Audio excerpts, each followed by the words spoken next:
Bon, Jacques, je suis passé te voir.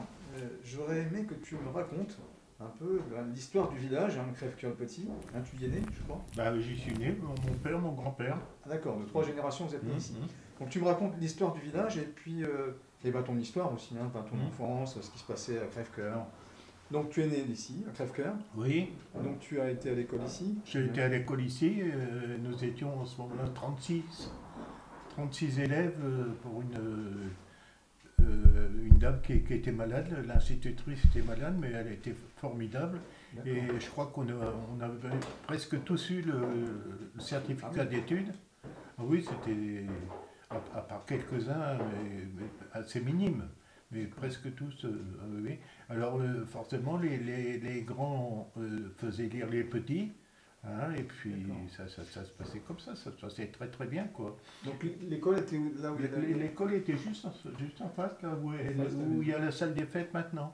D'accord, c'était à la mairie, enfin, au bas de la mairie. Non, non, non, c'était Ah, nous, l'école était en bas, là. L'entrée d'école était où il y a la porte de secours, là. d'accord, là. Oui, ici, là. D'accord. Oui, oui, oui, oui, oui. Et il y avait, je crois, une mare, enfin, à côté Il y avait une mare juste à côté, ça c'était pour l'hiver, quoi. On allait glisser sur la mare. D'accord, à côté des gelées, vous aviez glissé sur la mare. Oui, les parents criaient, mais enfin on y allait en cachette, quoi. D'accord, Hein. Et il n'y a jamais eu de problème, il n'y a jamais eu une fois ou deux, la glace s'est brisée, non, mais il n'y a pas eu de blessé. d'incident majeur. D'accord. Et donc il y avait l'instituteur et le curé ici, j'imagine. Il y avait l'instituteur, le curé qui était très, très, très gentil. Je me souviens très bien de le voir passer. Il avait une de chaux et il passait en bleu de travail parce qu'il allait aider un cultivateur qui avait du retard. D'accord, c'était un Ah, peu il enlevait la soutane, il enfilait le bleu et puis il allait aider donc un prêtre paysan. le prêtre paysan. Oui, oui, oui, il était vraiment formidable. D'ailleurs, sa voiture a cassé et je crois que c'est une pétition des gens du village qui doivent en racheter une de chevaux D'accord. parce qu'il avait plus que son vieux vélo, quoi. Mais je crois que tu m'avais raconté qu'il avait été résistant aussi. Ah oui, oui, il était résistant, oui. Ben, il était beaucoup au château de la Borde où il y avait les sœurs qui venaient et je me souviens, moi, avoir travaillé au château de la Borde, il chargeait du foin et je sais pas comment on peut appeler ça, mais enfin un genre euh, de petite cabane à l'intérieur. Il y avait deux, trois, pas des Anglais, des aviateurs anglais qui se mettaient et après on chargeait de foin dessus et elle passait à travers les lignes jusqu'à Donfront. Non. Ah Ah, oui, tu as vu ça, toi? ah oui, j'ai vu charger, j'ai vu. Et tu avais quel âge à cette époque? Oh, ben j'avais, je sais pas moi, je me souviens plus, mais enfin bon, 10-12 ans quoi. 10-12 ans, Ah d'accord. oui, oui, oui, oui, oui, oui, oui, oui. Ah si, je me souviens très bien quoi. Donc tu as été enfin, témoin du fait que la comtesse de Bénat avait accueilli des aviateurs. Ah oui, oui, oui, oui, oui, oui, oui, Elle avait oui, caché oui, des oui, oui, aviateurs. oui, mais on ne les a jamais vus, mais je savais quand c'était Sœur Marguerite de Donfront venait chercher du foin, on voyait qu'il y avait, on pesait les cochons dedans, je ne sais plus comment ça s'appelle, et alors il y avait trois Anglais, et puis le foin dessus, et puis elle passait à travers les lignes allemandes, quoi. D'accord. Hein. Et à Crèvecoeur, il y avait des résistants, si je peux Il y dire. avait des résistants, bon, il y a eu mon père qui était résistant, et les trois premiers, c'est trois frères Hautefroy qui D'accord. ont adhéré. Il y avait donc Pierre, le plus vieux, Jean et Raphaël. Ah, Et d'accord. oui, oui, oui, tous les trois, je sais qu'ils partaient, enfin moi j'étais jeune, mais bon, Je sais les pas. voyais partir, on ne disait pas ils partaient. Et d'ailleurs, je me souviens un jour, ils ont été coupés une ligne des fils de téléphone sur Magnolet, enfin je ne sais plus exactement où. Mais mon père est tombé, il était monté puisqu'il était couvreur de métier, il est Ouais. monté. Et le dernier fil, quand il a coupé, le poteau s'est couché. Oh, Alors le lendemain, ben, il a été obligé chez les clients où travailler. Je me souviens qu'il avait sa jambe pleine de croûte et il a arraché la croûte pour dire j'ai eu l'accident aujourd'hui. Parce que sans ça, on ah oui. aurait suspecté. Oui, oui, oui, oui, oui, oui. Oui. Non, non, je me souviens de tout ça. Je me souviens de partir avec son couteau et puis. Bon, ben, j'étais gamin, mais bon, j'étais près de mon père, donc jamais dit un mot, quoi. Donc tu as été aussi couvreur, enfin, ton père était couvreur. C'est-à-dire que mon père a eu la chance de, quand il avait 13-14 ans, c'est-à-dire mon grand-père était garde champêtre ici. Ah, crève-cœur. À Crèvecoeur. D'ailleurs, j'ai vu le ligne de chemin de fer Ménelé Saint-Just-Montdidier. C'est des Allemands qui ont creusé ça. Et mon grand-père leur portait en début d'après-midi du cidre. Il faisait beaucoup de cidre. Il leur portait 10-15 bouteilles de cidre. Ils étaient une dizaine aussi d'Allemands. Et mon père causait avec eux. Et mon père causait un peu allemand. C'est-à-dire qu'il comprenait. On ne peut pas dire qu'il faisait une phrase en allemand, mais il comprenait les mots. Ça nous a servi d'ailleurs, parce que quand à la Libération, il y a un chat qui était ici, la maison là, il y a un chat qui était devant la fenêtre. C'était un café ici, c'était le café Brunard. D'accord, il y avait un café ici. Il y avait un café ici et il y avait un chat qui était là, qui ne voulait pas bouger. Et le monsieur était souffrant. Même, je crois qu'il est mort 2-3 jours après, enfin, il était très grave. Et c'est mon père qui causait un petit peu, gamin, qui est venu avec son père, mon grand-père, qui est venu lui dire de partir, parce qu'il voulait faire sauter le char ici, là. Et ils sont partis, et je me souviens que l'officier n'était pas content, il a tiré un coup de pistolet en l'air, et la douille est tombée forcément, et moi gamin j'ai été le ramasser, je me suis brûlé. Ah oui, c'était tout chaud, quoi, vous voyez. Tout ça, je me souviens de ça, quoi. Oui. Non, mais je me souviens très bien aussi, pour revenir à l'institutrice, c'était une femme formidable, elle nous apprenait aussi dans la rue de dire bonjour aux gens. Alors on avait le béret, alors il fallait enlever le béret de la main droite, le passer dans la main gauche et serrer la main droite, on ne serre jamais la main de la main gauche. Et tout ça elle nous l'a appris, quoi. Ainsi, pour revenir à l'institutrice, c'était une femme formidable, elle nous apprenait aussi dans la rue de dire bonjour aux gens. Alors on avait le béret, alors il fallait enlever le béret de la main droite, le passer dans la main gauche et serrer la main droite, on ne serre jamais la main de la main gauche. Et tout ça elle nous l'a appris, quoi. Ah oui, c'était vraiment formidable, quoi. Puis après, bon, bah. Et je crois qu'avec un oncle à toi, tu as été dans un endroit où il y avait un souterrain. Oui, j'ai un oncle qui faisait des ruches, qui avait des ruches derrière ton jardin, là, au bout. Et un jour, ça s'est effondré. Et j'ai été avec lui, j'étais pratiquement souvent avec lui, enfin quand il allait rucher, je le voyais puisqu'il habitait en face chez mon père, alors je courais avec lui. Et on a été dedans, on est descendu dedans, mais on a fait peut-être 50-100 mètres. Et puis bon, il a fallu revenir parce que c'était trop dangereux. Mais je me souviens très bien de ça, quoi. Et il partait en direction de quoi, ce souterrain? Il partait en direction de l'entrée de Crèvecoeur, le lotissement, là. Ah oui.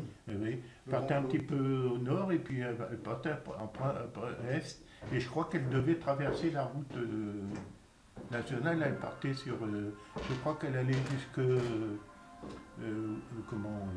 Partait de Walperen. Ça passe à Crèvecoeur et ça allait jusque l'abbaye de Saint-Martin-Bourg. D'accord. Donc toi, tu as démarré jeune en tant que couvreur, donc tu disais que ton père avait... Ben oui, alors mon père a eu... je te rappelle, mon grand-père étant garde champêtre. Il y a des couvreurs d'Angers qui sont venus après la guerre, parce qu'il y avait énormément de travaux à faire, puis ils cherchaient ce qui s'appelait un arpète. Alors donc mon père avait 14 ans, il est parti avec eux. Donc après la 14-18, ça? Ah oui, un arpète. Alors donc mon père avait 14 ans, il est parti avec eux. Donc après la 14-18, ça? Ah oui.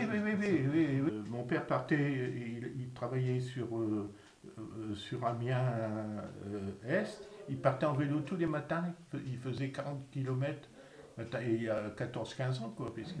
Alors après, mon père, il a bien appris, c'est là qu'on a appris à faire des tourelles, des clochers. Mon père est parti 2 ans avec eux à Angers pour se perfectionner dans les tourelles, clochers, et il est revenu, il s'est mis à son compte en 1929. De Lormen, a été fait donc en En 1929. D'accord, oui, donc c'est jeune. Oui, oui, oui. Et ben, on avait fait 100.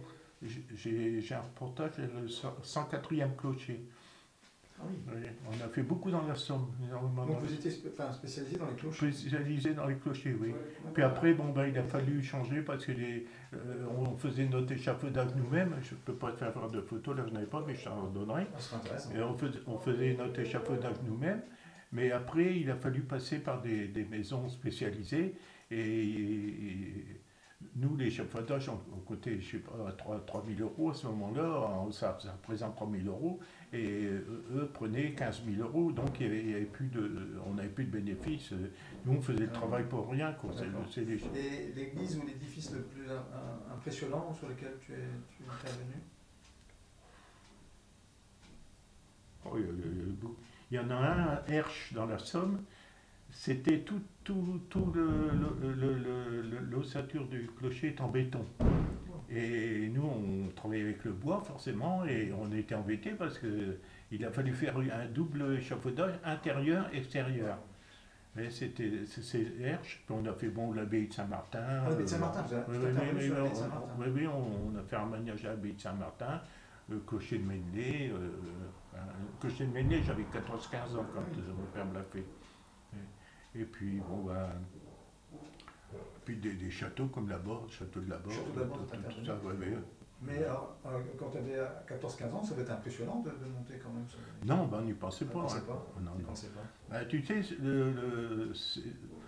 on dit le vertige, mais quand on arrêtait en principe les clochers, on les faisait de mars-avril à octobre-novembre. Après, les intempéries, on faisait plus de clochers. Et quand on montait au mois de mars, il fallait 3 planches de 20 cm.